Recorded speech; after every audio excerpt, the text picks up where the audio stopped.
Hey, what's up? Not much. I'm just gonna full screen your video, Tim, if that's okay. Oh, yeah, go for it. Here. Yeah. Oh, yeah. That's what I'm fucking talking about. Yeah, look at this guy. Yeah, Wait, baby. hang on. My cat, but she's sitting right in here. There she is, right back there. I don't know if you can see her because it's so bright. Your cat could probably eat this dog. This dog's like 4.2 pounds. Ella's very aggressive also. She hates all other creatures. There was a cat that was in our backyard and she would swat at it through the window. She fucking hated that cat. This little dog is really aggressive, but his bark is hilarious. It's just like, and it's like really, really low. It sounds like a person pretending to be a dog. That's so great. At like a low volume. It's very funny. I love that. This is my dog's, we're calling him my dog's cousin. This is a Sir Punchkin Kickwell. Much smaller than Bibbidi Babbis, in like a hilarious way. Wow, and Bibbidi is already so tiny. Yeah, I know. So that makes this all the more surreal that I have this dog that can fit in my coat pocket. He can literally fit in my coat pocket. Why the not? inside pocket of my coat. Listen. It's very, very funny when he's in there. Here's his wife. Oh, there it is. She's the nicest dog I've ever met. Oh. She's the calmest, quietest dog.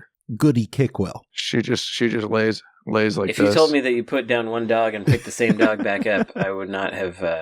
Oh, that's an interesting observation. Two dogs. Two dogs. Okay, now I can see the difference in size. Double dogging it. They're so small. They're tiny, but she's almost twice as big as him, which is very funny. That is very funny. They both look like little teddy bears. She's a little wife and he's tiny husband, is what I call them. Perfect.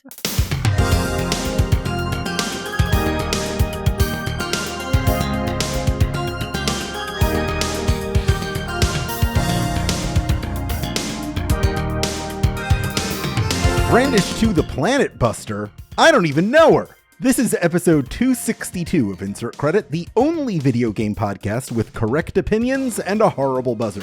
I'm Alex Jaffe, and if I were a playable character in a racing game, then my vehicle would be a big worm wearing a top hat.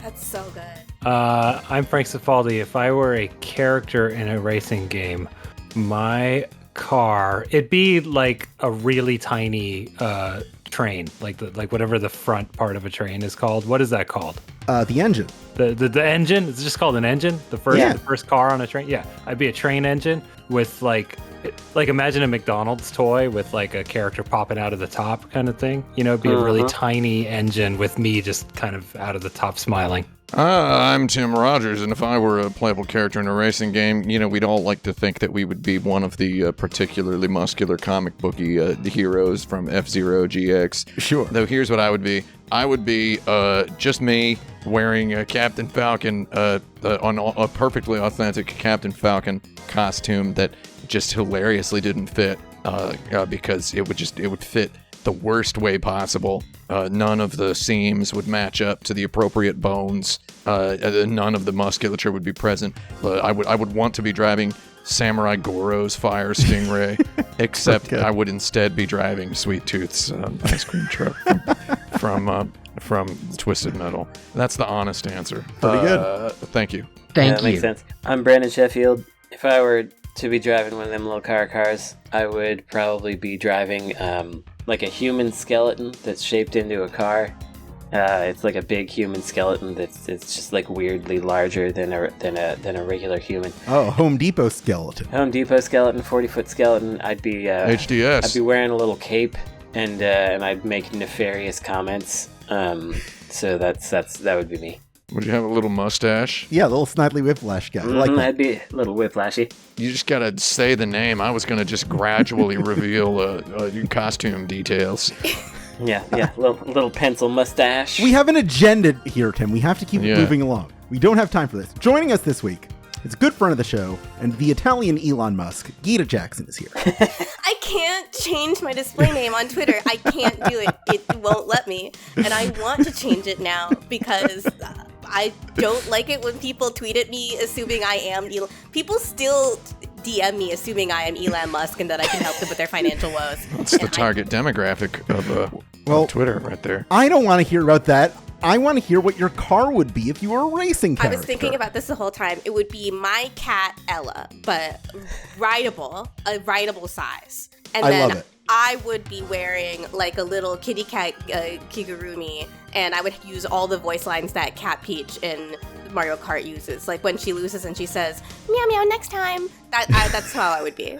Yeah, that sounds That's right. very good. I need to reiterate that my sweet tooth would be painted entirely matte black, just to let everybody know. Oh, wow. That's just more solid color. You're giving me a run for my money now with my snide lady. I really meant to point that out while I just, going back and just adding that detail to let everyone know. Letting everyone know you only sell chocolate ice cream.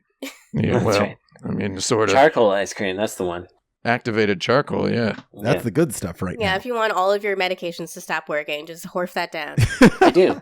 Yeah. I want that. That's the dream. Do you think there's anybody who abbreviates activated charcoal as ACCHARC?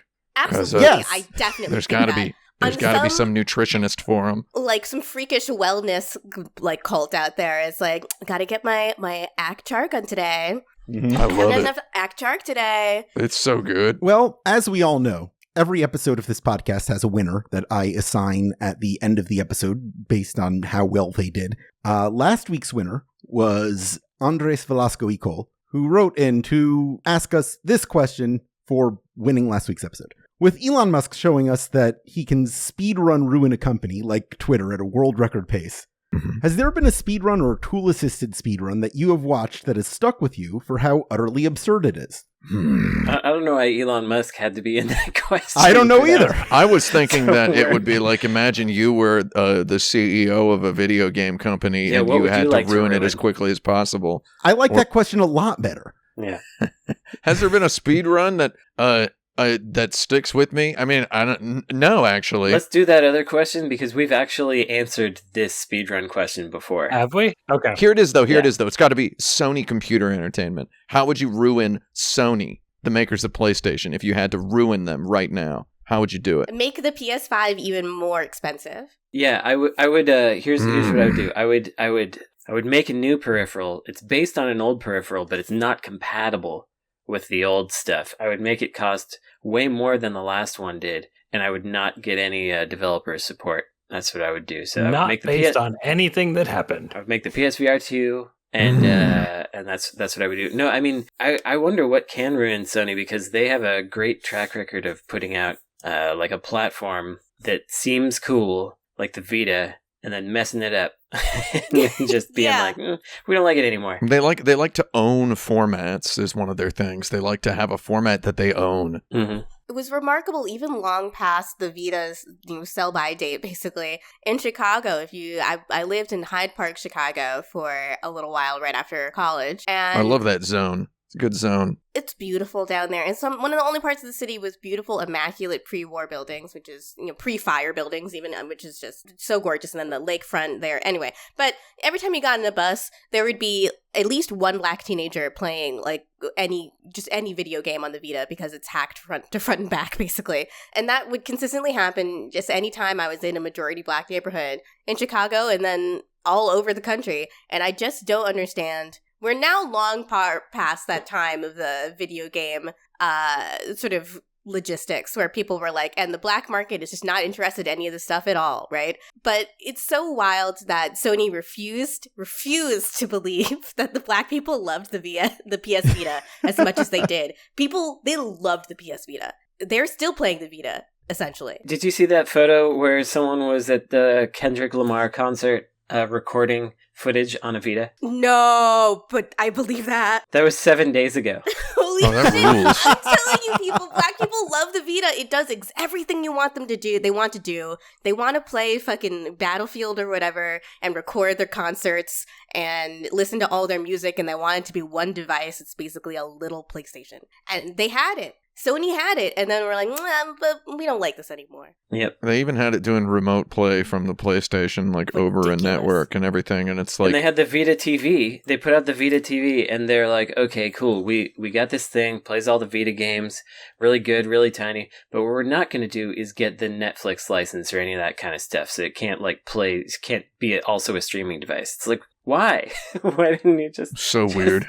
It's so obvious that that's what it's for. Video games for a lot of these companies are, as we know, like a tertiary revenue stream for a lot of the time, you know? Mhm. So, but I feel like when other companies screw up, it's much easier to explain how and why, but when Sony makes really unfathomable business decisions, it takes like an entire essay for me to explain why even, like, how we got there, you know? Yeah. Their way that they mismanage their own company is much more difficult to explain, because even with the PS5 not doing exceptionally well, PlayStation and Sony, they've just been acting like everything's fine. Everything's 100% fine. And it's harder to explain that even though God of War is out and everyone's playing God of War, that Sony's not exactly doing well in terms of video games. But I guess they don't have to worry about anything because they still make consumer electronics, you know? Mm. Yeah, it's a weird one. Well, okay, so if we were going to actually ruin Sony... Ruin Sony, and you can say it's the PlayStation 6, you can say it's a new exclusive PS5 game, something like that. I don't know. So it's not ruin Sony Corporation, it's ruin Sony Computer Entertainment, Ruin right? the PlayStation. Kill the PlayStation brand. Okay, this is how you kill Sony Computer Entertainment. You pivot to video. Ah. Yeah. Wait, Yeah. what does All that mean? FMV games all the time. It means it becomes Sony Pictures. Okay, so I was just going to say, since I believe we're running out of time, it's We are. obviously appoint David Cage as CEO. It's obviously There the, right? Like, I mean, duh, make him head of global studios. I was hoping someone would get that. That was the correct answer. I almost got there. You almost got it. You could have done it. You were commissioned close. them to do Jack and Daxter or something. I don't know, but like that's as far as I got. Oh, I mean, God. it's almost there. We're almost out of time, but I mean, for me, it's going to be double down on the multimedia franchisization of all their products, right? Like the fucking Walking Dead. Not Walking Dead, God. Is it different though? Truly, like doing a zombie like, show now. It's so hard to like. The Walking Dead is like 12 different things by default, right? Yeah, It's yeah. like 2 different TV shows, a comic book, a novel, Because a it's game. been on for 400 years. Yeah. And it's all like different characters in different situations. The Last of Us could very clearly just be the Walking Dead special event or whatever. No, but right? we have to learn again how humans are just animals and there's no reason to ever help anyone ever. And that's there you go. You've been spared. Wasn't that the end of 28 Days Later? That's a joke. That's also true. Why would you do this on the network that just did fucking the post-apocalypse show that's about how actually everything's going to be fine? You know? Oh, Station 11? Station 11. You just did Station 11 and now you're going to do The Last of Us. I feel like those are two diametrically opposed media properties in terms of their values. They want to appease both sides of the... Yeah. You're a nihilist or an effective altruist. The good here. end and the bad end. As of this recording, all 285 issues of Nintendo Power are available to download at archive.org. You're welcome. Yeah, that was Frank. I don't want to take credit for all of it. I just filled in all the holes and said, "There, you're done. Go." Oh, really? Yep. I didn't know that you were involved in that at all. That's incredible. Frank Zavaldi, everybody. Can we get an applause sound effect in here? The closest I have is this. Terrific. That's pretty close. All right, close enough. Why not, right? It's the only real necessary human emotion is that one right there. For listeners unfamiliar with how to download magazines, what do they need to do in order to do that? And are there any particular issues or features that our audience might be interested in checking out? First of all, if you want to download that whole set from the Internet Archive, do it. Well, it'll probably be too late by the time this episode comes out, but if it's not, just go do it now if you want it, because Future in particular is, I'm not going to say litigious, they're very takedown heavy at the Internet Archive, and while they didn't produce the first, couple decades of the magazine or whatever, they did produce the last few, and I imagine they will issue a takedown probably 5 minutes ago. So go do that, but if it's not on the Internet Archive, retromags.com will have all of them individually, just not as a nice, neat set. So that's how you get them. So I do use a lot of EGMs and game fans and video games and computer entertainments and Nintendo Powers and whatnot in my videos. And I very, very often get people just in awe of the idea that I've got these perfect high resolution scans of these EGMs. They're like, I can't believe the attention to detail to scan this issue of EGM in this high quality. And it's like, I don't have the heart to tell these people 99.9% of the time that it's just all out there on the internet and you can download it all. I've got a folder in my NAS called The Library that just has every video game magazine possibly downloadable as of 2020. I should get these Nintendo powers, huh? Yeah. Yeah, they're real fun to flip through, dude. Oh, they'll be around. I'll tell you where to get them. Oh, heck yeah. Do you need like a particular program to read them easily? Is there some way? I just use the Adobe Acrobat is what I use. Well, so it really depends on who scanned it. So Retro Mags, which is the website that for the most part has scanned Nintendo Power. I think they scanned almost all of them. They, for reasons I don't understand, use the CBZ format. So you need a CBZ reader. That's typically like a comic book format. Yeah. But for the most part, what you'll get from the Internet Archive, if you find them there, is a PDF, and you know how to open a PDF. I'm not going to explain how to open a PDF to you. Yeah, I saw that CBZ stuff, which is why that's the only reason I asked. Here's a little fun fact about CBZ or CBR. Those are just zip and RAR. You can literally rename it .zip, and it's a zip file with JPEGs in it. So pages, that's the easy way.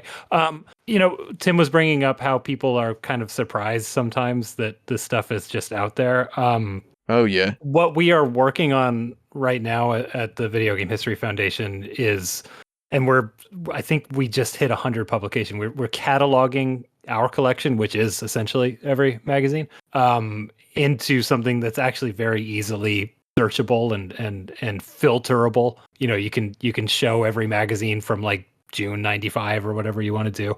And the idea is that those will lead you to scans, whether they're on our site or somewhere else. So we're making that easier and more mainstream to find. So Tim's secret will be out there. That's good. You too can be Tim Rogers. That's all it takes. I'm tired of being congratulated for something I do with so little effort. Start congratulating me for the parts that are very obviously difficult. Please. Do you have any other easy research secrets you want to give away? Me? Any of you? There's nothing easier in the world than to email someone that's an expert in something, and most of the time they do actually want to talk to you. That's true. A lot of the time they really, really want to talk to you, and they don't even care if it's like for something that'll be on the internet or whatever it'll be. They just want to share their knowledge. Just email college professors. They have a lot of time. They do. They're lying if they say they don't have enough time. I got something about that, though, which is if you want to email someone a question, I've noticed this thing that happens recently where people will email you to ask you if they can ask a question. Just ask the question. And it's, please just ask the question. I will answer it or I will not. My favorite is when people DM me on Twitter and ask me for my email address because they want to ask me a question. Oh, yeah. Yeah, that's the most... maybe the most common format of Twitter DM I get. Here's the pro reporter tip. If you want to email, especially people who are very online, and you say, just DM them the question and then ask them if they'd prefer to answer over email and give your email. Right. That's the easiest way. If you want to take this out of the DMs, then say, hey, here's my question. Do you want to answer me through email? I think it might be easier for us to do it there. But don't ask somebody if you want to ask a question, because then you will never, ever, ever get a response. Yeah. Ever. Mm-hmm. Yeah. I will give a research tip, since that was a question that was asked specifically with the Internet Archive. A lot of people don't know you can search text contents of archives. Oh, yeah. So I know you know that, Jaffe, but on the homepage, if you just go into the search bar, these little radio buttons. Wow, remember that term, radio buttons? I love that term. That took me right back to middle school computer class. Right? That's still what they're called. They pop up, and one of them, instead of metadata, is search text contents, and that will search through every PDF that's on the Internet Archive. And you can actually do that within subsets. So, like, I don't know how to find any of this stuff because the Internet Archive is just like a giant hoarder closet. But like, if you happen to find, a set, the set of video game magazines, you can search just text contents within those instead of the entire archive too. So that's a really easy way to pull up every video game magazine that talks about whatever it is you're researching. Here's my next question. What should it cost to buy a video game? No. $0. Like $200. Whoa.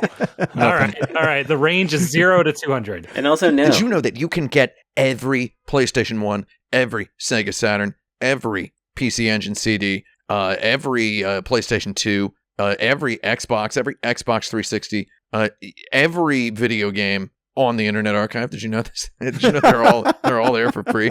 The new ones, who cares? Who cares about anything after those? You can get all the good ones. You get more video games that I'm going to be able to appropriately enjoy over the course of the rest of my natural life for free. So why buy the new stuff, Jerry? Though also I think probably around like $29 for a AAA one would be good. That's usually what they wind up. Basically, if you want to know what the video game industry thinks the real price of video games is, are you ready for this? Yeah. It's whatever the game costs during the Steam sale 3 or more months after its release. So if you 3 months after the release of the game, so if it comes out the week before a Steam sale, obviously that Steam sale doesn't count. The next Steam sale after that, whatever, if it comes out in the summer, whatever its winter Steam sale price is, that's how much the video game industry thinks that game is worth. That's I believe good formula, because that's the pricing scientists embedded deep within the video game publishers. That's the price. That's the true price of a game. But if you're going to ask me how much I want to pay for a video game or how much I should pay, I'm going to tell you $100 for every video game, as long as the money only goes to the people who specifically worked on the game and not anyone else. Mm-hmm. Yeah. And it should be distributed evenly, and they should all get residuals from sales in perpetuity. Hey, Brandon, I know how much Demon School should cost. Yeah, how much is that? $100 US. Oh, $100 US, yeah. So I think that formula that Tim's talking about, it only kind of works for some situations because of Big course, AAA games. Yeah, because of course for a but game it like applies mine, for more games than that as well. I mean, it applies. It's a nice general rule. I would a lot call of the time it. we discount because we're desperate for more money because we don't have enough, and we're like, maybe this Steam sale will get people to buy it some more when they weren't buying it because we need to have money at any price.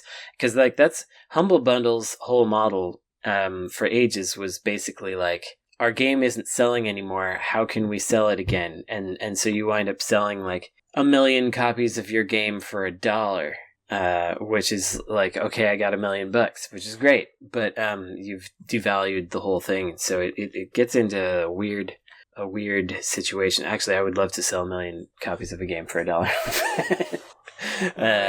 Anyway, yeah, it's a tough one. I don't know how much. I think there's a weird scaling thing because like I spoke to some publishers in Japan about Demon School to see if they wanted to distribute it there and like give it an extra distribution boost in Japan.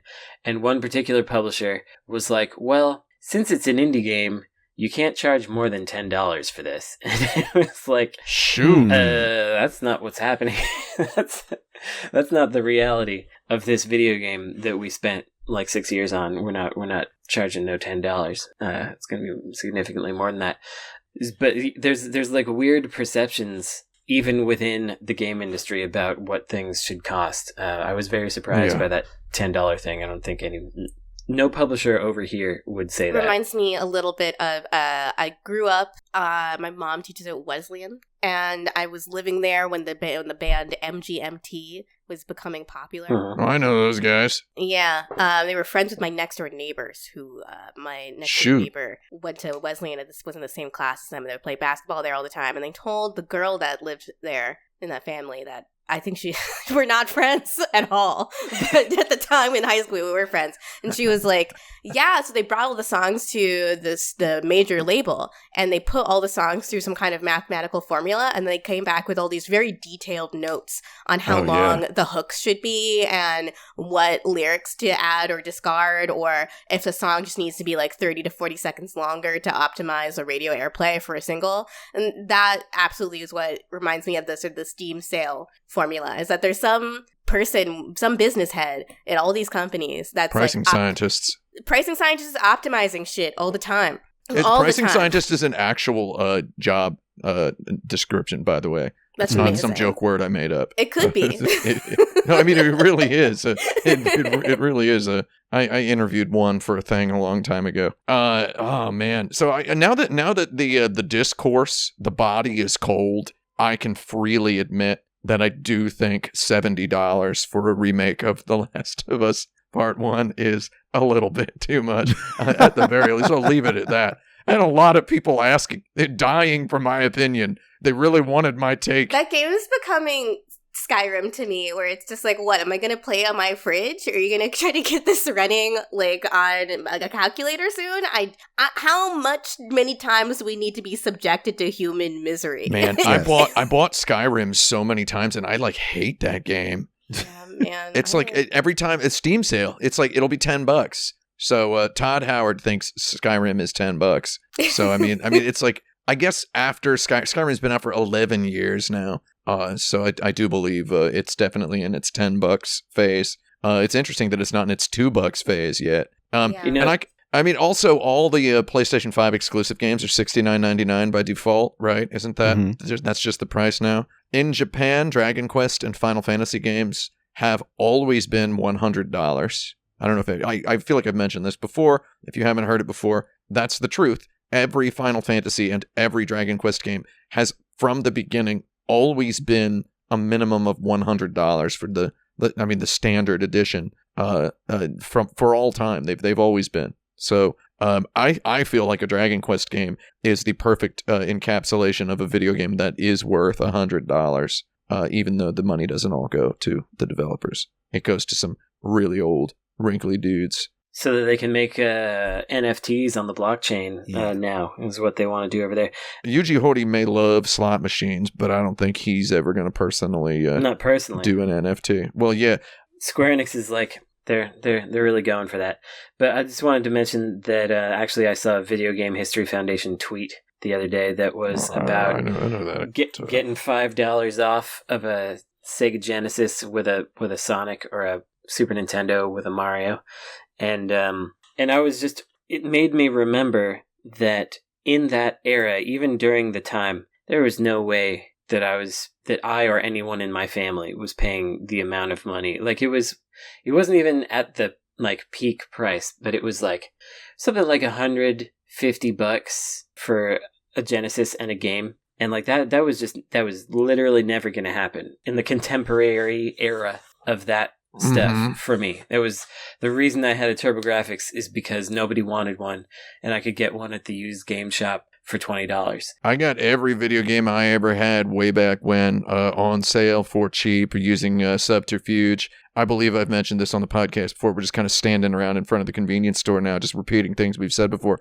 I'm going to do one. I got my Sega Saturn when I worked at Target. I worked at Target for 8 years, in case nobody knew that about me. And I put the Sega Saturn, which was clearanced, I put it into the employee hold room, and I hid it under a bunch of Bounty and Brawny paper towels that were for some reason in there. And I just waited until the computer marked it down to $12, which happened. And then I felt okay about it because there was still, there was still a bunch of games on the shelf too. And the computer marked all those down to about $2 or $3. That's how I experienced the Sega Saturn. And also, you know how I experienced Final Fantasy III for the Super Nintendo? Was god darn Kohl's. Kohl's, first of all, in my experience, didn't have no video games nowhere. No Kohl's we'd ever been to had ever had video games. It had clothes that my mom made fun of for being expensive. They did not have video games. And there was an ad in Kohl's that said they had Final Fantasy III. Just Final Fantasy III was the only video game sandwiched between some clothes and like footballs. There was just a picture of Final Fantasy III for Super Nintendo for $42.96 was the price. What a specific It was $79.99 at Electronics Boutique. I took that ad. The guy at Electronics Boutique was so mad at me, but he sold it to me for $42.96. It was a price match. Oh, what I'm does he care? so glad that he stuck to his word on that shit. That rocks. Some rogue agent within Kohl's heroically I'm gonna make some little boy's day today. inserted Final Fantasy. They did not have any video games, and if they did, it would have been stuff like Home Alone, the video game, Home Improvement, the video game. They would not have had Final Fantasy III for Super Nintendo. I definitely miss video rental stores also, because I got so many used video games, and I played Digimon Adventure, and because I could take it home to my PlayStation where my save file was, I could rent that shit multiple times and finish it, you know? Except it didn't finish because there was a scratch on the disc at a specific encounter. It would freeze every single time. Oh, dang. One thing that sucks about being a little bit older than that is we still had, we you know, by the time PlayStation games were a thing, I had a job. And I was able to get my employee discount and just buy the games. I had to do my whole youth with video games with battery backups, meaning that I would lose my save every time I re-rented the game. That's so sad, especially for Game Boy games. I remember being disappointed learning about that when I was a child, where I would borrow something from a friend and they'd have to take it back, and then they give it to me again. I'd be like, get a new game and take the fucking Zelda game back that I borrowed, and all my shit would be gone, and I was so sad. I've told this story before as well, but my Final Fantasy III experience, I had a real good time with my first rental, and then my second rental, someone had saved over all 3 save files with a save that was still at the very beginning of the game, with just Terra and Locke in the party, and Terra was named the B word. So no, yeah, and that was all 3 saves, and they were all saved within a minute of each other because they had identical timers. So that was very, very upsetting.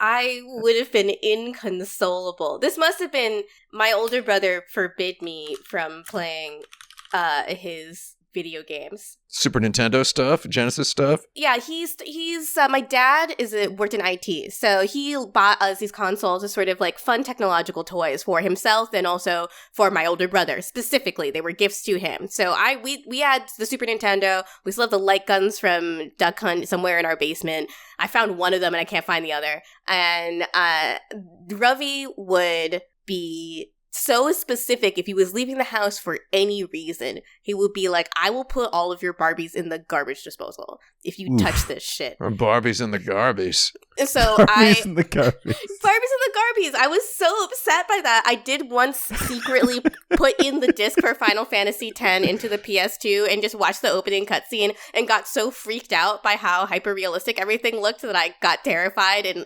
immediately unplugged it and like went into my bedroom and hid under the covers. That's really good. That happened to me this year playing Elden Ring. Oh my god. Oh yeah. Oh yeah. It's too much. I can't take it. The last time that happened to me, it was when I was playing a scary game. I still can't play scary games. I love horror movies, but I can't play scary games. I was playing Amnesia: The Dark Descent. I was playing it at my parents' house. They won't let me do shit until like they all go to bed, basically. So if I wanted to play a video game, I'd have to wait until midnight and when everyone was asleep. And so it would be dead silent. And I got to the first part where a monster showed up in Amnesia and it made the noise. And then I force quit the program, dragged it to the trash, and emptied my trash. And that was it. I was never going to play that video game again. All right. I want to Earlier quickly this point year- something out, though. Yeah. Gita was missing game rental shops. I want to tell you about Gamefly.com right now sells their unwanted previous rentals. So if you want that experience, I just went to Switch and sorted by price, and you could buy something called Stranded Deep for $14.99 now. There was nothing like walking into Blockbuster and seeing a whole bunch of games that nobody wanted to rent, like for sale at $20. Mm-hmm. That really was just like giving yourself a little piñata party, basically, where it's like, what's all of these? With a weird off-brand candy that's always in a piñata anyway. Stranded Deep is the former rental of video games, is the takeaway here. Got it. I was going to say, I've got 90,000 video games on a thing the size of a pinky fingernail, so... Yeah, that's pretty good. I mean, you know. My experience with all that with the Final Fantasy III and such was that because I was in that situation where I was just buying whatever was cheap and I couldn't afford the stuff contemporaneously. I don't know how to say that word. I got Final Fantasy III in like 1998 from my buddy who was selling his Super Nintendo because the PlayStation was out, you know? So like I was experiencing a lot of these things much later than they were new. I didn't even know about games. I didn't even consider that games come out and then you buy them at that time. It was just not part of my life until much later. So yeah, it's fun times though with those older things. I like them. All right. While we're reminiscing on times past, I'd like to shift the topic here. Earlier this year, video game director, producer, and artist Rieko Kodama passed away at age 58. With her work on Sonic the Hedgehog, Altered Beast, Phantasy Star, and Skies of Arcadia, how much of the spirit of Sega do we owe to Rieko, and what legacy has she left us? Yeah, it was a big surprise that we all found out about this basically through a memorial in the Genesis Mini 2 that came out, or the Mega Drive Mini 2. And someone found that screenshot and said that it was like in memory of her, and we were like, oh, what's going on? And it turned out that she passed away several months ago. I think it was in May. Yep. And so one thing that I'm happy about is that we were able to give her a Lifetime Achievement Award while she was still alive at GDC. She wasn't able to come, and she wasn't able to come because of health issues, which is they didn't say that at the time publicly, but she was having health issues, and so that's why she didn't fly out. But we were able to kind of like celebrate her life while she was alive, and to me, like, there are multiple branches of what Sega means, and I wouldn't say that she's like super responsible for the Sonic branch or whatever, especially not where it is now. But for like the weirdo stuff, I feel like she's really deep in there with all of the, I don't know. She had 2 end caps on the Saturn. Like, the Magic Knight Rare Earth was one of the first games that came out on the Saturn in Japan, and was the last game that came out on Saturn in the US.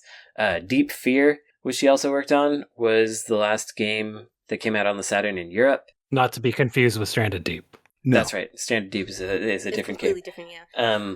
But like, I think what I appreciated most about her work is that she made games that were truly for everybody, but which had a variety of different character types, had like a female protagonist or whatever, so that people could, all kinds of people could enjoy it, but it wasn't like games for girls in a pejorative sense. It was like, so like Magic Knight Rare Earth I was about to say. Go ahead. I was looking up her career because I'm less familiar with her work than you guys are, and I was thinking to myself, it's such a shame I didn't get a chance to play any of these as they were coming out, but then I realized I had played one of them. I downloaded a copy of Magic Knight Rare Earth when I was in middle school, I think, because I was reading the manga, and it set me up for some failure, I think, in terms of how I approached games from there on out, because it made me,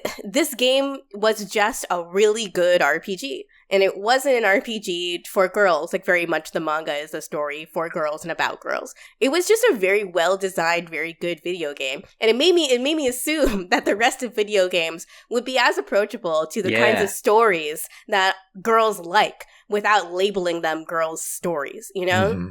Totally. It was just like a lovely, lovely experience as a little girl to play something that took me seriously and wasn't kind of making fun of me. It was pretty interesting to play this game. I played it, and I played it like 5 years ago, and my partner was enjoying watching it, and then just took over playing it. And it's not like she doesn't get into action games or things like that. It's just they don't usually grab her in a particular way that makes her feel compelled to continue with them, and yet Magic Knight Rare Earth is that's like the one Saturn game that she has played and beaten because it just like, there's something about the way that Rieko Kodama thinks about things. Like when you watch interviews with her, she's like, I'm not trying to be a woman in video games or whatever. I'm not trying to like be the female icon or whatever. I'm just trying to make video games. But the video games that she makes have a sensibility that is way more inclusive and approachable to a wider variety of people, just by virtue of how her brain works, I guess. Yeah, there's a lot of the story is not presented as a gendered story. in this game. The yeah, manga, it's just an adventure. Yes, exactly. And the manga is similar in that way. They're lucky that, the manga itself has the classic Clamp character designs and character archetypes that are really appealing, I think, just to women and girls. But the story itself is presented as, here's an adventure story, just like all of the other RPGs you've played. And even if there are aspects to it that are just more feminized, especially because there's 3 female lead characters, it was never, the context of that never changes. It never becomes like a sort of girl story in the same way that you see, I don't know, like a Style Savvy, I think, is a very good video game that any kind of gamer should enjoy or could enjoy. But it is presented as a female story, as a sort of a feminized way. And this game is just, it's not doing that. The assumption is made not that girls needed special pandering, but that all kinds of people would play games if you give them good games and good stories. Yeah, totally. Tim, you met her a few times, right? Oh, many times, yeah. And there was that one time we were at Tokyo Game Show. She came up behind you while we were both playing Seventh Dragon, wasn't it? Yeah.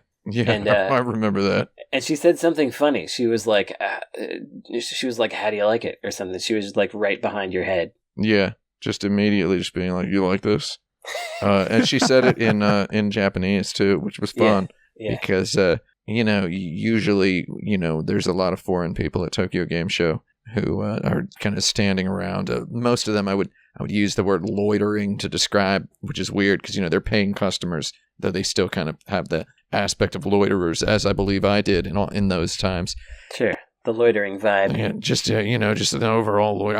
I've been kind of loitering in the world now for 43 years. And she just came up and, usually when someone approaches you and it says either, get out, or puts their arms up in a big X and says no photo. Back in those days, they believed that if anyone took a photo of anything at Tokyo Game Show, then the company would go bankrupt, right? So I was just immediately sensing the approach of a person behind me. I thought, oh, am I about to get kicked out for just playing this video game? Man, this is a quick tangent here. There's several times at Tokyo Game Show, I would be playing a video game, like an RPG, something with a lot of text, and someone from the booth would come up and go, "Excuse me, can you please let this person play?" And I had just gotten there, and they were just gesturing to the next person in line because they're like, "You clearly can't read the words in this game. Can you let this person from this country who can read the words play the game instead?" And I was like, "Why don't you just make your games visually and impressive instead of relying on the text so much?" And also, I can't read it. Anyway, I thought I was up for one of those, and then it turned out it was just Rieko Kodama, and she was like, "What do you think?" And I was like, "Oh, that's cool." And she gave me her business card. I interviewed her for a couple of things. She's cool as heck. Cool as heck. I mean, I want to mention a couple of games. I have no please do interaction with her as a person, but I've interacted with her games. She was one of the directors, maybe the lead. I don't know. I'm not sure of the structure on Phantasy Star 4, and I think that game's still fantastic. Like as an old JRPG with a PH.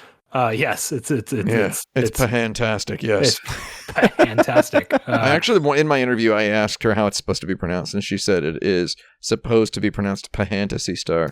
She did not. You can't do that because she can't correct you. That's not okay. That's right. That's not fair.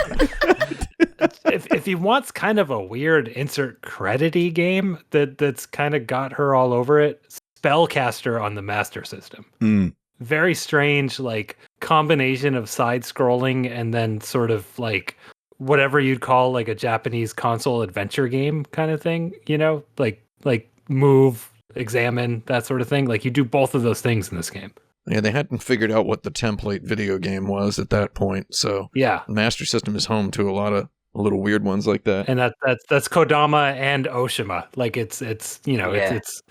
It's kind of Proto-Sonic Team. Proto-Sonic Team, yeah, exactly. And it's really weird and interesting. And I'm not gonna say good, but it's insert credits trademark. A real 7 out of 10. People should really play that first Phantasy Star. We've talked about it on here before, but play the M2. Play the Sega Ages 1 for Nintendo Switch, yeah. Yeah. You get your 60... No, play my script. Come on. Frank's the Frank Cifaldi remaster. as it's Yeah, called. I worked on a retranslation patch, and I think it's really really good. It's the SMS Power patch, and man, we actually tried to get it in that M2 product, but they just couldn't clear it in time. Dang. Like M2 wanted to.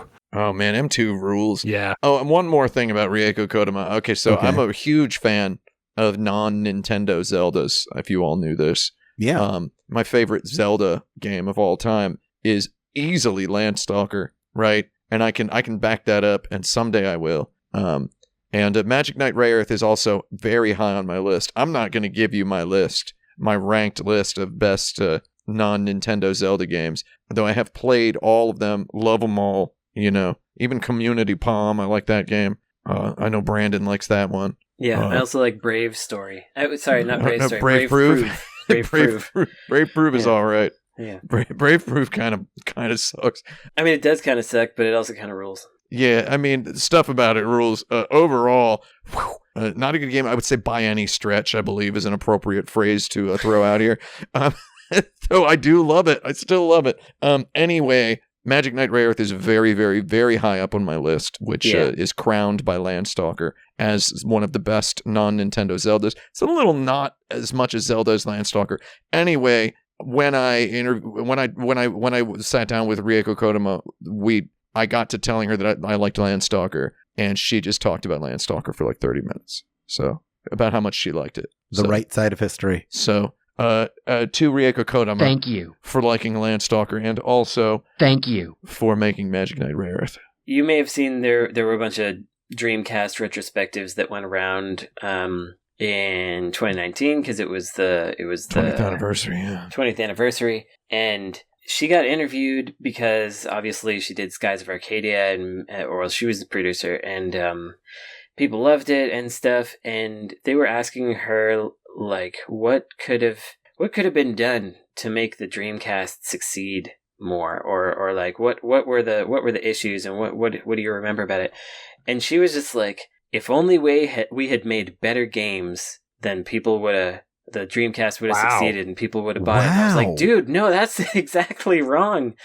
The games were great. Like, don't put it on yourself. Like but it really sounded like she was taking personal responsibility for like, I don't know, Skies of Arcadia, Eternal Arcadia, not setting the world on fire with sales or something like that. But like, I don't know. Mm-hmm. There was something about that particular interview that really struck me, that like, she's really been working at this company for a really long time.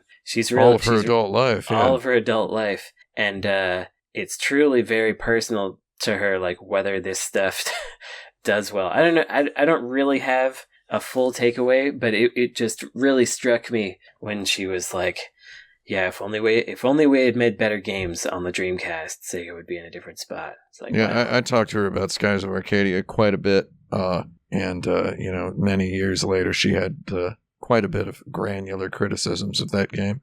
I don't think you need to be any kind of a detective to figure out what some of them are. Obviously, you can't make a thing and also like it at the same time most of the time. So, beautiful game, though, Skies of Arcadia. Oh, yeah. Love it. Love that game. I think we'll hear a little bit more of that soon, yeah? Yeah, no, my main context for Skies of Arcadia is my dear friend Harper, who has a Skies of Arcadia tattoo. It does seem like a uniquely special object that inspires obsession, which is always, to me, the most fascinating kind of art that just makes people truly obsessed. And also an excellent ongoing, in-progress Skies of Arcadia novelization. Yeah. If you all want to read that. I think we'll hear a little bit more about that in a bit. We'll be right back after a few words from some more of our friends.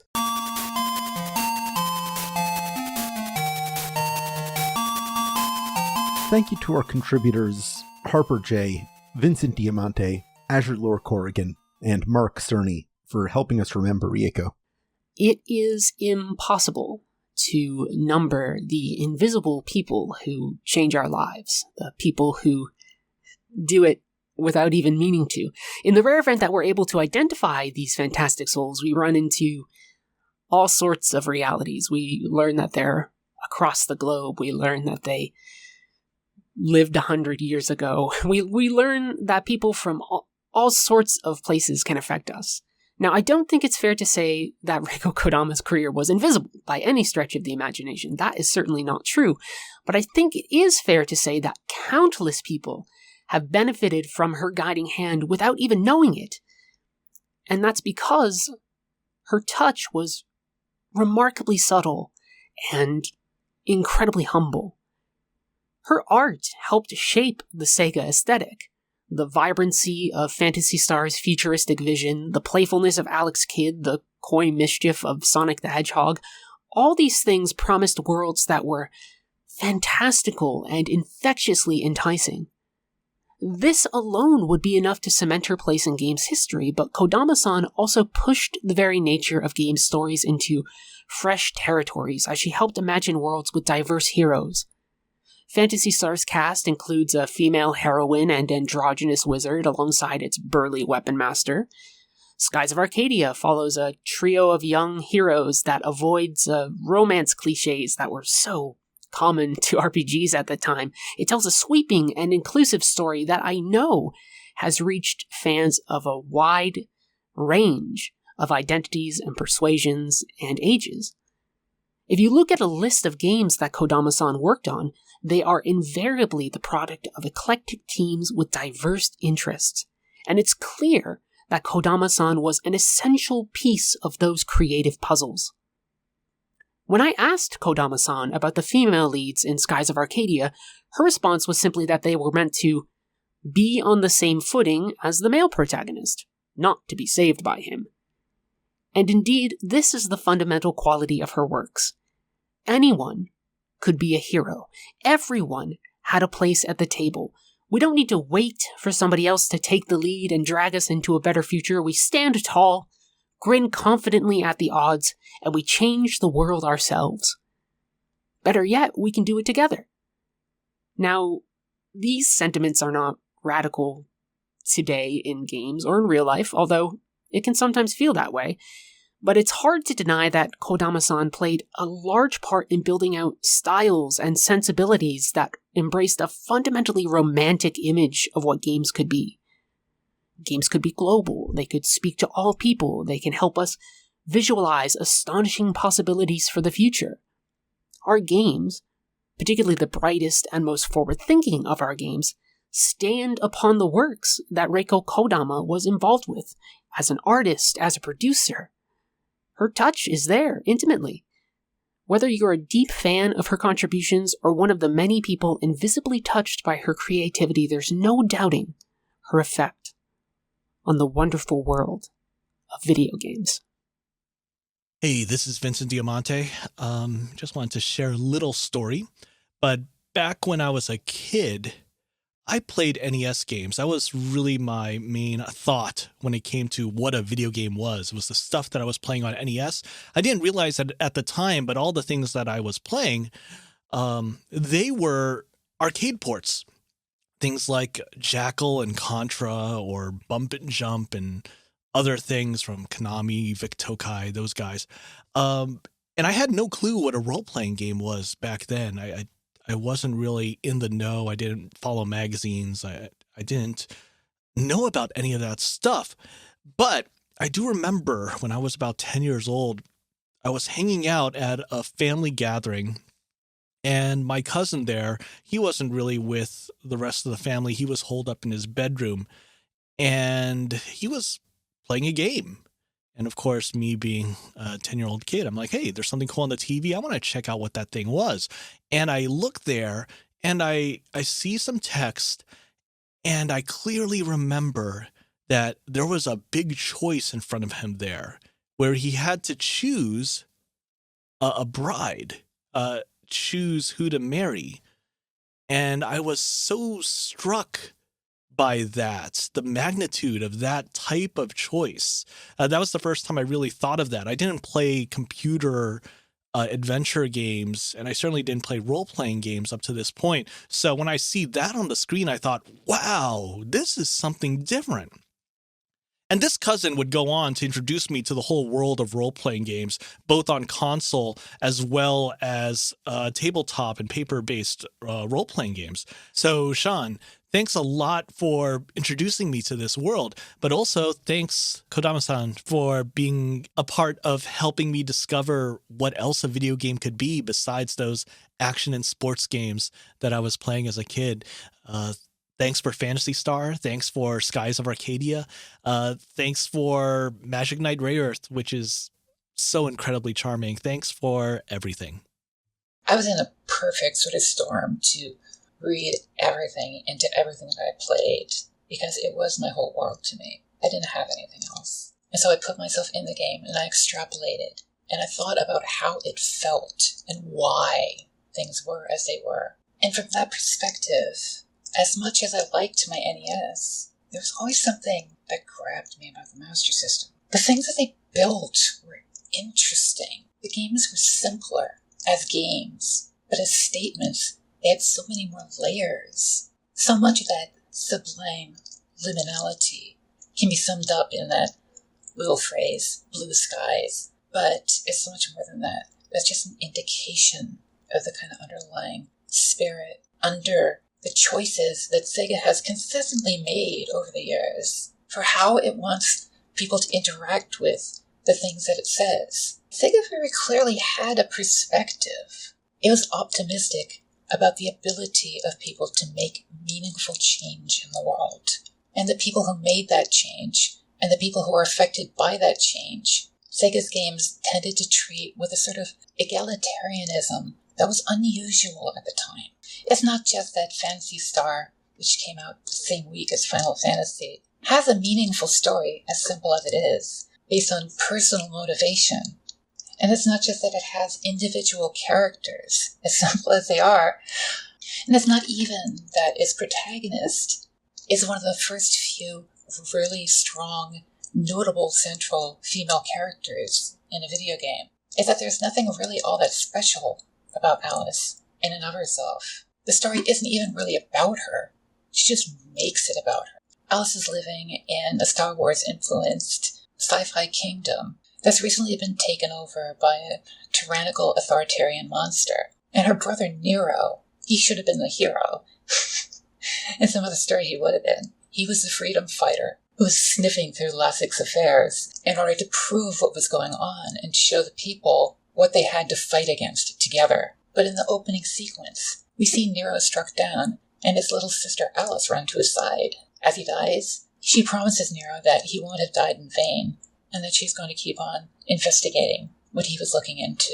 And she doesn't know what she's doing. And again, the game is simple. It doesn't really make sense. It's just told in little snippets of conversation. But it does have a story. And it's all based on this motivation of this girl who just saw her brother killed by a tyrannical government and decided to look into what it was that he was fighting for. It's this kind of a humble, possibly foolhardy, individualistic, and pluralistic rejection of authority, as well as this stubborn insistence on people looking out for each other. That sort of spirit has been there since the mid-'80s in so many things that Sega has done. But that sort of stubborn insistence on fairness is ingrained in so many games, from Sonic the Hedgehog to Jet Set Radio to Skies of Arcadia to Panzer Dragoon. It's never just action, and it's never just disruption. It's always for a purpose, and that purpose is collective liberation. And rightly or wrongly, so much of that spirit I'm inclined to attribute to Rieko Kodama, who started as an artist and very quickly worked her way up the ranks, as it were, one of the most respected members of any team that she was a part of. Always eager to, as Brandon wrote elsewhere, deliver games that weren't just for girls, but that were for everybody to enjoy. And it's reductive and unfair and silly to put so much on one person's shoulders, especially when we're talking about not raising any one person above anyone else, except by the things that they do. But I think that the things that Kodama did and the influence that she had on others from her presence went a long way to inform the spirit that surrounded her, which certainly in visual terms, Rieko Kodama was central in establishing. If you think of the way that Sega games looked in the 1980s, early 90s, that was basically her. These charismatic characters, full of personality, broad, mushy gestures, bright colors, usually these blue skies, yes. On some level, it just feels like everything really came back to her for like a gut check. That's just my impression as somebody who spent the bulk of her life thinking about this stuff. I've got a pretty good idea of what kind of a world I want to build so that I can live in it. And no small part of that is due to these silly phosphor dots dancing in the darkness. But decades ago, this one woman drew with a light pen in a dark room after hours to meet some arbitrary deadline set by the men ahead of her. Any one of us can do so many things to make such a difference in somebody else's life. And what so much of that comes down to is just believing in something, believing in us, believing that we can do better, that we should do better, and that maybe tomorrow we can start. Hello again. It's me, Brandon Sheffield. I'm recording a message that was sent to me by Mark Cerny, who, as I'm sure you know, worked at Sega for quite a long time. He had things to say, but didn't feel that he could put them into words vocally while he was writing this, so he sent it to me to read, and it is the following. It was heartbreaking to hear that Rieko Kodama had died. Like most everyone else, I had no idea that she had passed until the Genesis game credits triggered various media coverage, and it felt strange to see all of those articles about her legacy, and the usual reductive conversation on the game boards about how important or unimportant that legacy was, because it really had nothing to do with how she was as a person. As a person, and I've got tears in my eyes again as I write this, so please forgive me for not recording, she was wonderful. I've never heard an unkind word about her. We worked out of the same bullpen in Tokyo for a number of years, cranking out Master System titles, and I can tell you that for her, being a game creator came from a place of confidence and competence, not a place of ego. Such a well-rounded person, too, which was exceptional within our little band of geeks. We kept contact to some degree after I came back to the US. We exchanged Christmas cards for a number of years. The last time I saw her was over a coffee during the run-up to PlayStation 4. It was so nice to chat and remember those times when we were young and video games themselves were young and fresh, and we were all just trying to put the pieces together as best we could and find our way forward. Kodama-san, I miss you. I'd love to see you again. I'm hoping the universe is a kind enough place to make that possible. If you're interested in sharing stories or your thoughts on her legacy, you can join us on the post for this episode on forums.insertcredit.com. Let's get back to the show. Welcome back to Insert Credit. You know what? I feel like going right into the lightning round. Let's finish up this episode. Wait, there's not a dirt bag? We can't do a dirt bag? I like the dirt bag. Okay, fine. I'll back up. Let's do the dirt bag. Lightning, then dirt. That's because a Pokemon came out today, so we should stress the lightning dirt dichotomy. Let's do dirt, then we'll do lightning. That's actually not a Pokemon type. That's fine. Lightning doesn't hurt dirt Pokemon, does it? Dirt hurts lightning. Dirt hurts lightning, does it? It's a grounding. Yeah. Yeah. All right, man. You say so, dude. All right. I don't know, dude. Okay. The way the dirt bag works is we take one of the questions submitted to us through patreon.com/insertcredit, where patrons for mere dollars a month can get access to a forum that allows them to submit those questions, get monthly bonus episodes, and other sweet treats throughout the schedule as we deem fit to share them. This week's question comes from Kiko, who asks, is it ever worthwhile to play all the way through a game you hate? What can you learn from that experience? Shoot! It's a good question. It's a really good question, because I think we all agree that just playing a game we hate has merit, but finishing? Mm-hmm. Yeah, finishing is definitely, I feel like maybe once it's worth doing that, but afterward, maybe not, because you get it at a certain point. Oh, yeah. It's not going to get better, and you're not going to... There's people out there, though, who like to... they like to hate play things or hate finish things. Mm-hmm. Oh, yeah. It's a whole category of internet content. Yeah, and I think there's a way to do that without being a jerk, also. So, yeah. I appreciate... So this is a weird case where I think it's you should finish a game that you don't like, is that if you're making a tool-assisted speedrun and you don't like the game, it's great to finish it, because then I can look at all the weird stuff in that game and as quickly as possible, and I don't ever have to play it. And that's fantastic, and I love it. Por la cultura. Yeah. This was a piece of advice that Alan Moore gave in his weird BBC masterclass thing, but I have been following this piece of advice prior to this, and I just think it's good for, if you want to make any kind of art, you should not just interact with the piece of art in that medium that you feel like is good. You should also seek out and truly, thoroughly, and like analyze the stuff that you think is bad.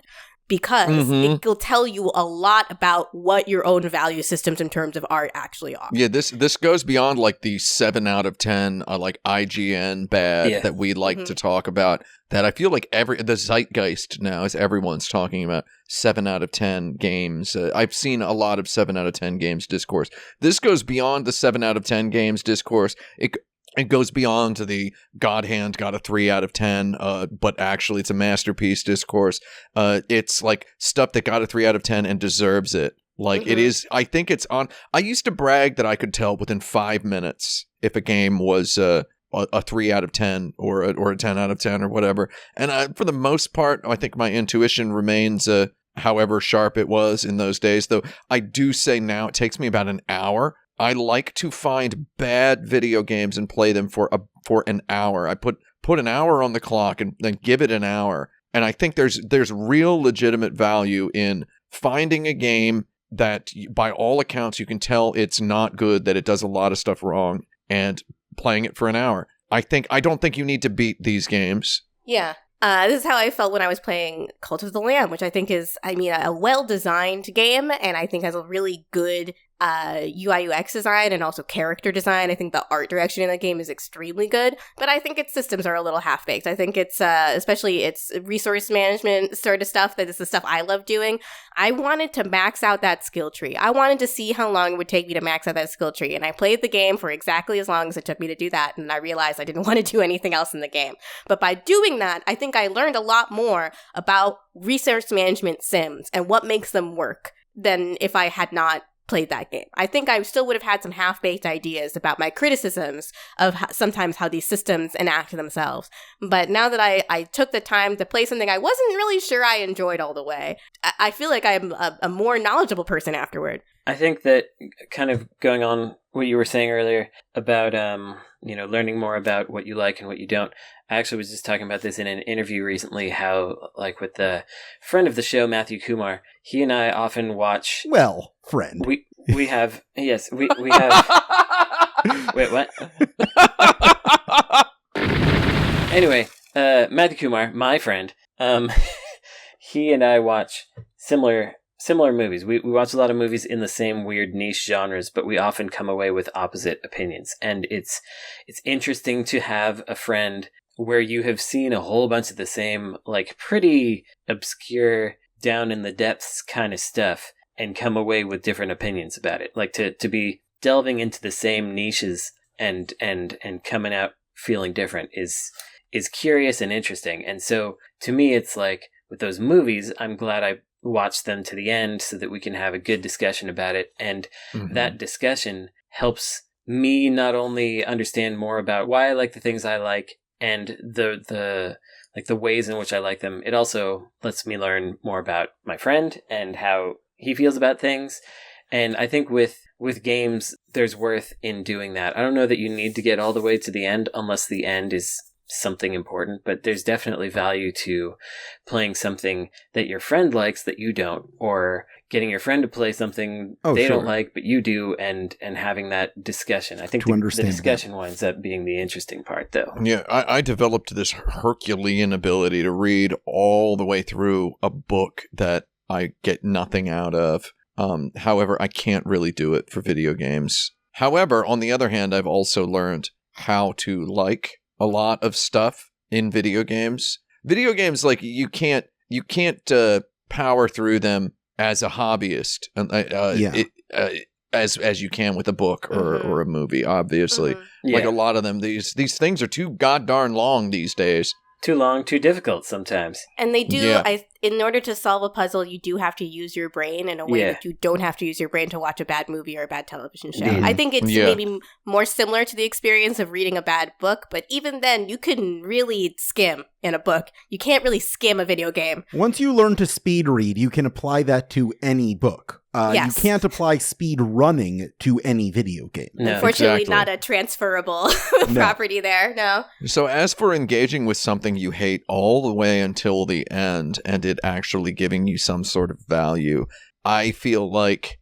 the only concrete example I have of this in my life is I think that because I watched all of Dexter, I could be a good cinematographer if I tried. Yeah. Because Dexter is shot so poorly and they Yeah. get every shot so wrong Yeah. in such a different, obvious textbook way that therein exists an entire cinematography, composition, staging, a whole film director's cornucopia curriculum exists within Dexter.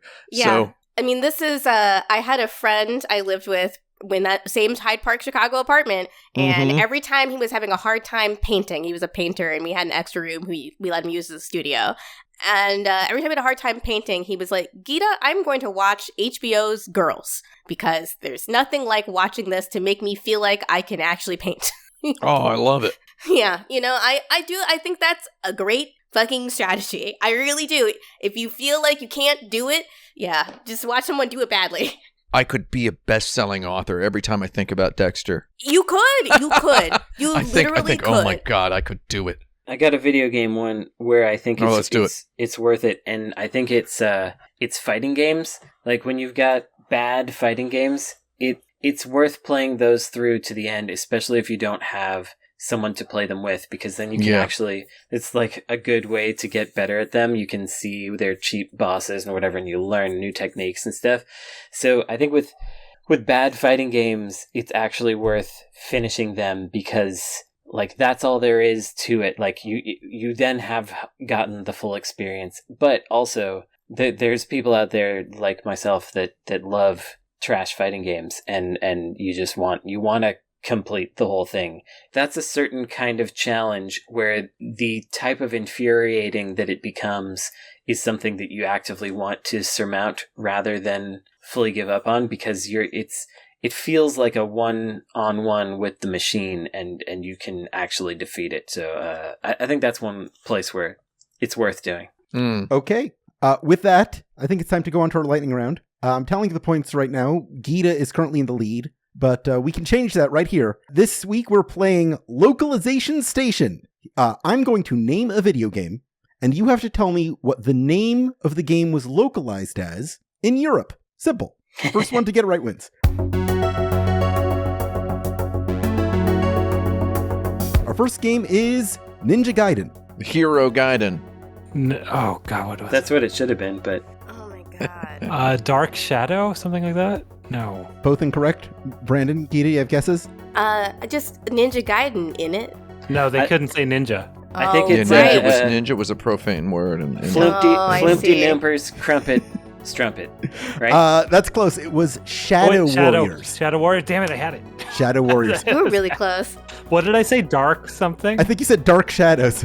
You did I say did Dark Shadows. Okay. You had Shadow in there. Yeah. Our next game is Contra. Probotector. Probotector. Yeah, Probotector, yeah. Probotector is correct. Also, Grisor. Grisor in Europe, Probotector specifically in Europe. Grisor. Frank In gets the England. point. Yes. Yeah. In England, specifically, Wouldn't yeah. it be so weird if the UK was real? Okay, look. I have to object to Frank getting a point for that. There's no way that we all said it, probably at the same time. I didn't hear Frank say it when I said it. And also, you know we all know that as guys who've read EGM before. Because it was... I will give you the point as well, Tim. That's the Well, me too. go-to. All of us Bra- get a point for okay, that one. Brandon, Nobody you get- gets a point. Gita, Everyone did you say but Gita. Probotector? Listen, I'm the one that this is where the generational difference will really show through. Yeah. If my older brother was on this show, he'd ace this shit. All right. Our next game is Star Fox. Starwing. That is correct. Who'd who you give said it to, Starwing? though? Okay, Tim got it. Oh, said it at no. the same Frank time. said it simultaneously. Okay, another point for Frank. Wow. I thought we were going to be making joke answers for this. Yeah, me too. That's why I did that first one. You can if you don't want to get points. Mr. Fox Goes to the Moon is what I would have said for that one. Like, I mean, this is Captain Fox Goes to the Moon. I don't know. This is like the only lightning round I've ever just known answers for, so I'm excited. Yeah, Frank is very excited to do the homework tonight. Star Fox 64. Oh, Lilac Wars. That's correct. Oh, okay. I didn't have that one. Mr. Fox Goes to the Moon 64 times. Mr. Fox Goes to the 64th moon. Around the moon in 64 days. Around the moon in 64 foxen. Because that's what they call multiple foxes in England. Yeah, that's right. Sly Cooper and the Thievius Raccoonus. Oh, no. That does sound perverted, so I see why they change it. Harry Potter. Oh, I know. Ty the Tasmanian Tiger. Yeah, that's right. My boyfriend's favorite joke is just to say Harry Potter, but removing more and more of the consonant sounds until it's just all glottal stops. Harry Potter. No, that was in Europe. Sly Cooper and the Thievius Raccoonus. It's called Sly Raccoon. That's terrible. Yeah, That's it's not bad. as good. That's way worse. It's not But as the good. entire game is just called Sly Raccoon. That's right. That just sounds like Okay. some Flash game or something. Yeah. Our next game is Pushmo. Pulmo. I don't know what that game is. Pushmo? Oh, it's on the 3DS. In Italy, it's called Pushissimo. Pushissimo. So that's true, actually. Yeah, I don't remember what Pushmo is called. Something else. Don't know it, no. You're close. It's Pull Blocks. I knew it. Wow, really? Yeah. Half Lord. point for Pulmo. You know what? I will give you half a point for Pull. That's fair. God, Europe sucks. Yeah. Our next game is Tomba. Tomba. Oh man, what is that called? God darn. It's oh, man. It's like I don't remember what it is. It's not like Magical Caveman Adventure, but it's something stupid like that, I think. He's got pink hair in it. Is that its name?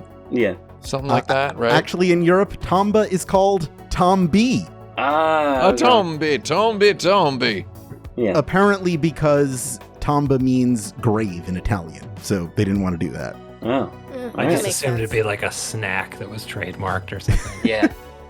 Toblerones. Interesting. Your next game is Bully. Canis Oh. Canum Idit. That's right. No, it's just called school. They just call it school. That's just called going to school. Yeah. School Days 3D. That's right. School Days 3D. Would be a really good game. Game number 9 is Mortal Kombat Deception. Oh, Hero Combat Deception. It's because deception means like failure or something. In French. In French, And yeah. a deception. Mortal Kombat. Oh, it starts with a DE still, I think. Delight. Yeah, Mortal Kombat Delight. designer, but with two eyes like the rapper. Mortal Kombat Dangerous Delights. It was Mortal Kombat Mystification. Oh, okay. Ooh, What? I like it. Yeah. I like that one. That's a really good. No, my main really problem great. with this title is that there a Mortal K in Kombat there isn't a K What? in there. That's stupid Yeah, as heck. they really But dropped the ball there. They did. that's not right, mate. All right, No. finally, your last game is Hitler's Resurrection Top Secret. Wow. Bionic Commando. Wow. That's correct.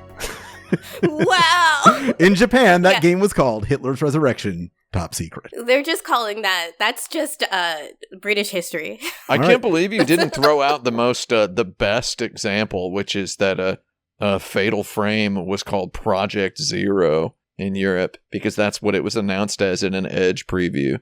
That's Or- pretty good. Or the insert credit standby. What is Michigan called in Europe? It's called Michigan. Michigan, right. Yeah.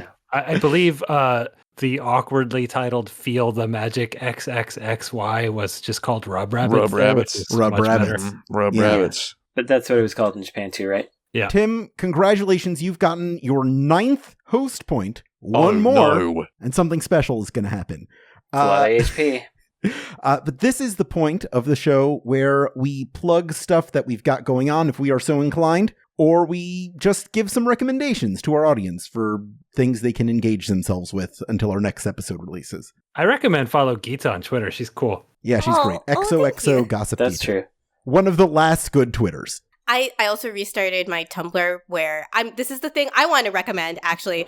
I restarted my Tumblr and because I wanted to reblog all of the really good Interview with the Vampire gift sets and commentary that is going on out there. The AMC Interview with the Vampire is not just incredible television. Oh, yeah. It's like one of the gayest things that has made it to air in a time when America is particularly homophobic. And you when owe America it to yourself. needs it most. Yes, like Lestat is just the F-slurriest F-slur I've ever seen in my entire life. I don't know why or how they got this actor, Sam Reed, or what is in the water in Australia, but he's perfect. It's like he's been possessed by Lestat. And the show itself makes a lot of changes to the source material, but in really thoughtful and intelligent ways that actually make Anne Rice's story. It makes you remember how good Anne Rice's writing actually is. I think all the changes are inarguably good. Yes. You don't even have to we don't even have to qualify it as for the better. It's all just they're good. They're good changes. It brings out the stuff that's already in the text about loneliness and desire and all that stuff. It's how she would have wrote it if she were writing it right now. If she had to do a high definition remaster of her own book right now. This is probably how I read all those books. Did you read all those books, Gita? I've read Interview. I haven't read all the rest of them. Oh, okay. There's some diminishing returns, is what I've heard. It's like it is some wild diminishing returns. I have heard there's some value in reading bad books. Listen, he went to Atlantis and then she died. That's where the story leaves off. But man, I love that show, man. It's so good. I love that show. But I hate AMC Plus. Yes. I feel so stupid for having that app. It's like, can't I just torrent the show at a higher resolution? Why does it look bad for you? So I subscribed to AMC Plus through my Amazon Prime, and Amazon Prime, I think, has just better video streaming. Oh, it looks better? Oh, man. It looks a lot better. I got their stupid standalone app, and I have Amazon Prime, and I feel like... So I only got a trial, and then I watched every available episode on the trial, and then canceled it. Maybe I'll go back and get the Prime channel. I didn't know that was an option. I don't know how any of those things work. We have a fucking Amazon television, so that's how I just sign up for new streaming services, is I do it through Amazon Prime because it's easier. That AMC Plus streaming app is so sad. They don't even have Breaking Bad. They don't even have The Walking. They have like the most recent season of The Walking Dead because Netflix has all the other seasons. Breaking Bad Netflix has Breaking Bad and Better Call Saul, and they don't even have most of their own shows on it. But that Interview with the Vampire is definitely in the weight class, in my opinion. Yes. Of your Breaking Bads and I don't like Breaking Bad, but I love Mad Men. It reminds me of the apparently, so the Roland Jones, the showrunner, apparently he hired mostly playwrights, and to me that is the quality that gives it a Mad Men-esque quality. The dialogue is so crisp. Oh my god. And I love the setting. I love where I don't want to spoil it for anybody, but the interview is occurring in an interesting place. Yes. And then the actual story is set in a fascinating geographical locations. Yes, and a really incredible time period that is excellent historical period. Yeah. Yes. Oh, I love it. I love it. We could just talk about this for the rest of the episode. I'm always saying I want there to be more. I only like watching, right? Not only. I like watching period television shows, right? Mm-hmm. And when you say you like period television shows, people assume you're talking about Downton Abbey or the Bridgerton. Bridgerton. I like Bridgerton, dude. I'm not going to get into Bridgerton here. My girlfriend hates Bridgerton. She just thinks it's boring, but I love it. I don't understand why you wouldn't want to chill with that show. People think you mean like Downton Abbey, Bridgerton, The Gilded Age, that's that HBO show by the Downton Abbey guy, which is also very boring. People think you mean stuff like that, but man, you can do stuff like Interview with the Vampire. Yeah. And you can do period TV like that, man. Try it out, everybody. Yep. You don't have to do a Star Wars origin story of an origin story or whatever. You can do stuff like this. Yep. It's so delicious of a show.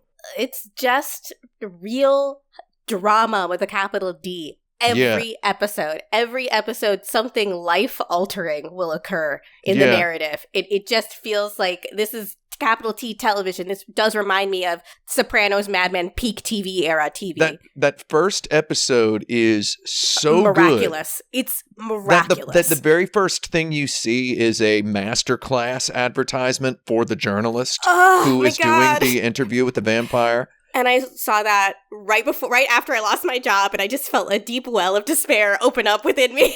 Oh my God. It's, and then, I mean, even, the interviewer's character is also very interesting. Dude, played by Eric Bogosian. Oh, love him. Good. That guy who everybody thinks looks like Anthony Bourdain, but he doesn't really. Not really, I don't know. Yeah. Everybody says that guy looks like Anthony Bourdain whenever he shows up in something. It's like, that's weird. No, he doesn't. Anyway, it's like, man, that show's so good. It's maybe did Severance come out this year? I'm trying to think what's the show of the year. So it's, I mean, to me, it's a toss up between Severance and Interview at this point. It's Severance is so good. I actually just met Zach Cherry from the show Severance the other day. Oh, great! He seems like a lovely guy. I told him that's the only show that's better than Succession. And then I said, but maybe Interview with the Vampire is better than Succession. I'm like, you know what? Actually, I think it is. And then we talked about Interview with the Vampire. So that was fun.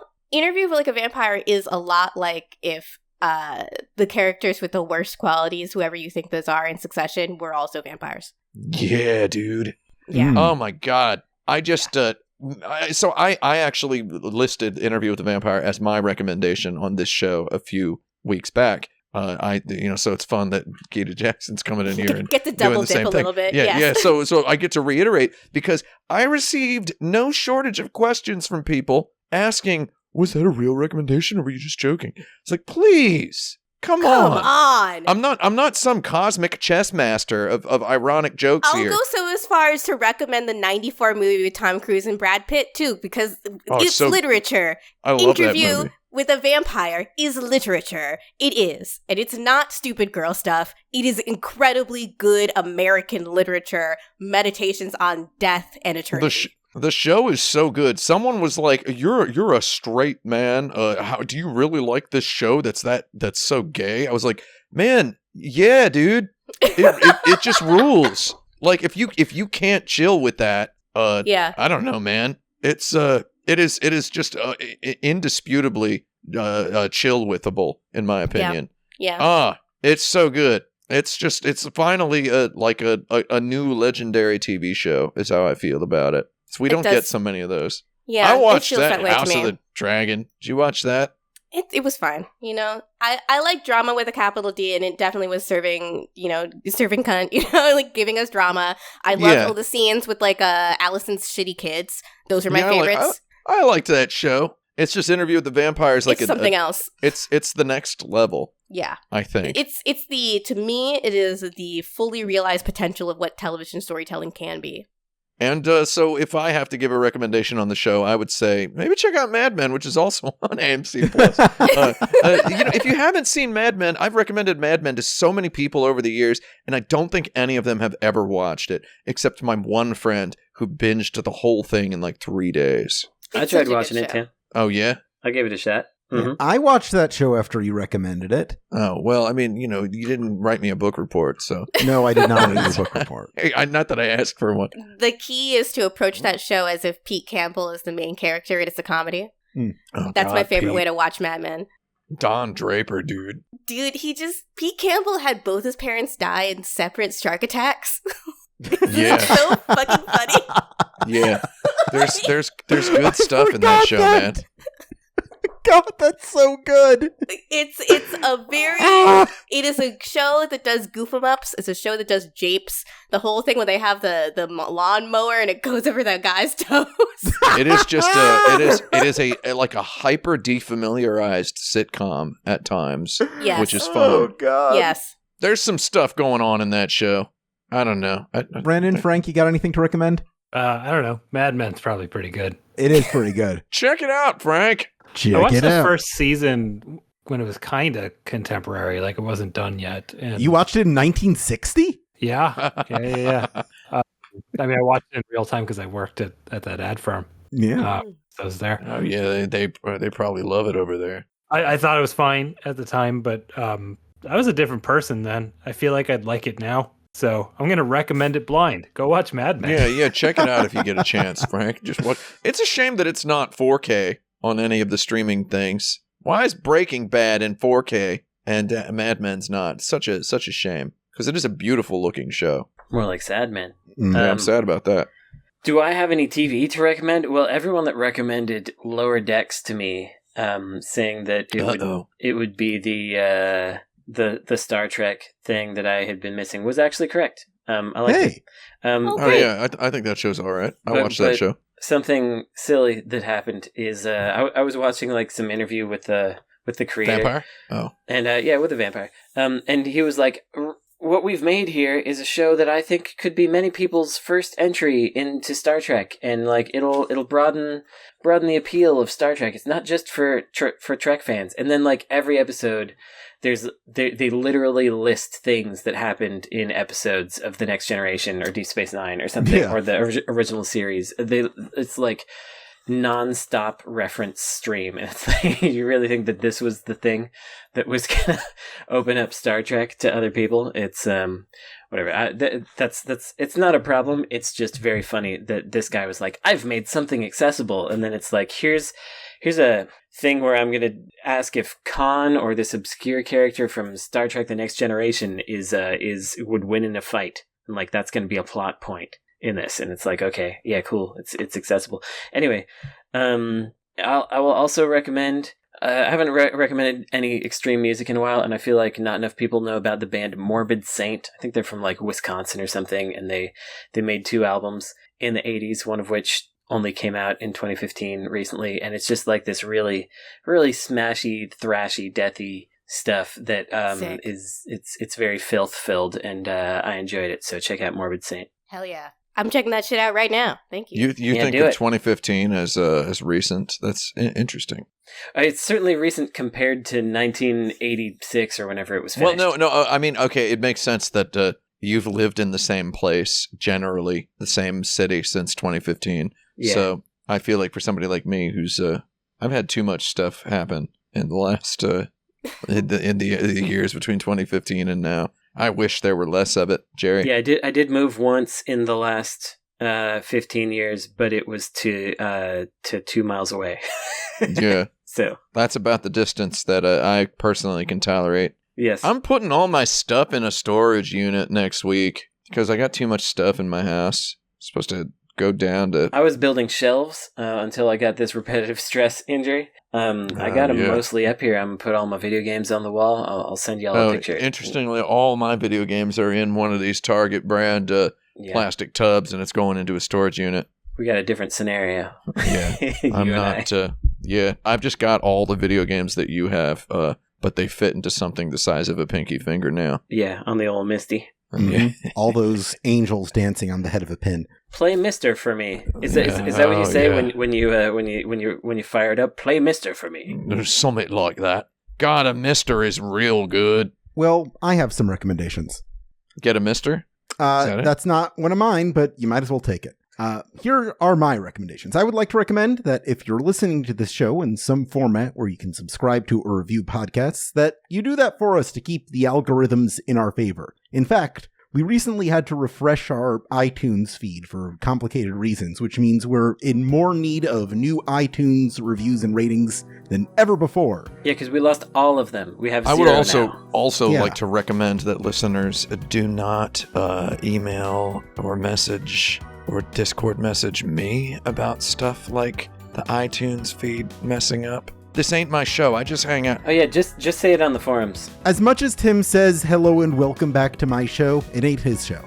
Go to forums.insertcredit.com to talk about that and any other stuff you want to talk about. There's a great community there. You can also go to patreon.com/insertcredit, where you could become a patron to submit your own topics, listen to monthly bonus episodes, and get other exclusive content.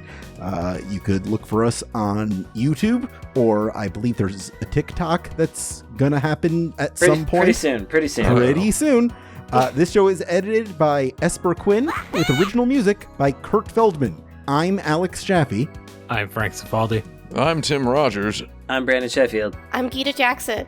And toss your Barbies in the Garbies.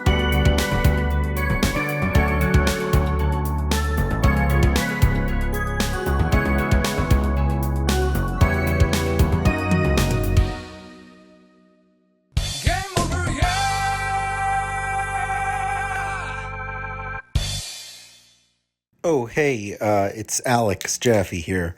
If you're wondering why we didn't talk about Yuji Naka getting arrested for insider trading, that literally happened 3 hours after we finished recording. I'll bring it up next time. Thanks. Thank you.